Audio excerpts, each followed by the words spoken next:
মাথে অথবা ম্যাথমেটিক আমরা জানি যে শুধু ভাষা শিখলেই হবে না, আমরা সবাই পড়ালেখা করতে চাই, করব এবং করার ইচ্ছা আছে। সো তখন আমাদেরকে কি করতে হবে? মাথে মানে হচ্ছে ম্যাথও করতে জানতে হবে। সো ম্যাথের বিষয় কি? জেনারেলি খুবই বেসিক শুরু হয় হচ্ছে ম্যাথের 4টা সিম্বলিক দিয়ে, ঠিক আছে? সেই 4টা সিম্বলিকের আজকে আমরা উদাহরণ শিখবো এবং জার্মান ভাষায় সেই এক্সপ্রেশন গুলা কিভাবে দিতে হয়, অঙ্ক কিভাবে করতে হয় জার্মান ভাষায়। সো প্রথমে কি আছে? প্লাস চিহ্ন, এবং এটাকে কি বলা হয় জার্মান ভাষায়? এটাকে বলা হয় প্লুস। মাইনাস চিহ্ন, এটাকে বলা হয় মিনুস। তারপরে কি আছে? হাত চিহ্ন।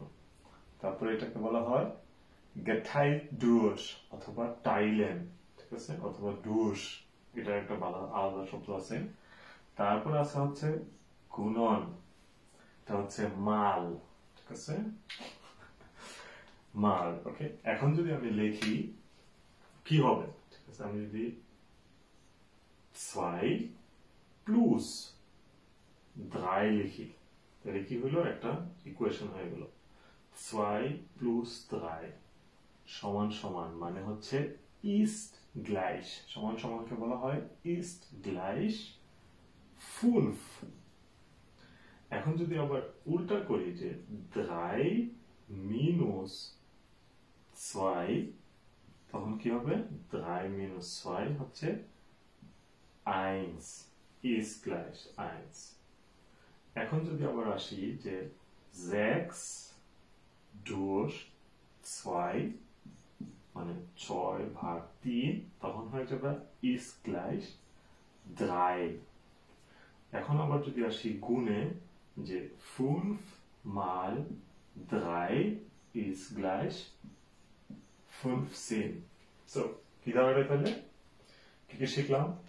যে আমাদের যে 4টা ধরন আছে যোগ বিয়োগ পূরণ ভাগ, সেগুলো আমরা কিভাবে করতে পারি এবং অঙ্কের যে সিম্বলিক সেটার জন্য ব্যবহৃত, এখানে একটা ব্যবহার হয়েছে, এখানে একটা ব্যবহার হয়েছে, এখানে একটা হয়েছে, এখানে একটা হয়েছে, সেগুলোকে আমরা কি বলতে পারি। এবং এটাকে বলা হয় প্লাস, এটা হচ্ছে মিনুস, এটা হচ্ছে ডুস এবং এটা হচ্ছে মাল, ঠিক আছে? সো এটা হচ্ছে যোগ বিয়োগ গুণ ভাগ। যখন এটা কোনো সমীকরণে আসবে তখন এরকম হয়ে যাবে 2 plus 3 ist gleich 5, 3 minus 2 ist gleich 1, 6 durch 2 ist gleich 3, 5 mal 3 ist 15।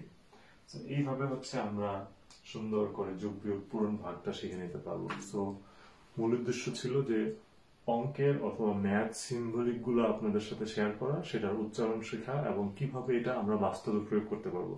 আশা করি সবাই এটা খুব বেশি ব্যবহার করবেন দৈনন্দিন লাইফে। Thank you.